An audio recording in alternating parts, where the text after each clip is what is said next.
Période probatoire.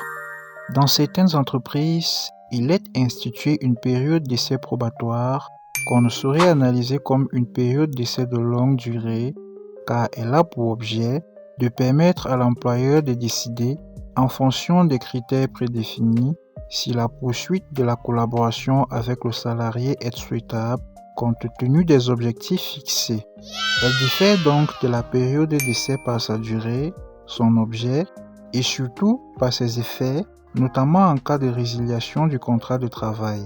En effet, dans ce cas, l'employeur doit respecter impérativement les règles du droit du licenciement, préavis et indemnité de licenciement.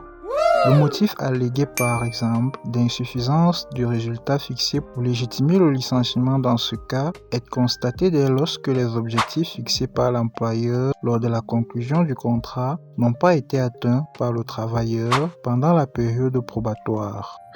La jurisprudence française, dont on peut s'inspirer, s'est prononcée dans ce sens par un arrêt de la Cour d'appel de Nîmes du 4 février 1983 en précisant que l'employeur est en droit, à l'expiration de la période probatoire, de résilier le contrat de travail du salarié si les objectifs quantitatifs ou qualitatifs qui lui avaient été impartis n'ont pas été atteints.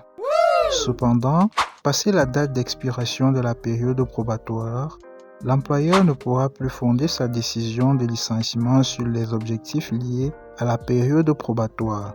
Le recours à la période probatoire se justifie surtout dans le cadre du recrutement d'un salarié de haut niveau, appelé à occuper un poste requérant des aptitudes ou des qualités précises, ainsi qu'une grande capacité d'adaptation pour faire face aux responsabilités d'un poste essentiellement évolutif.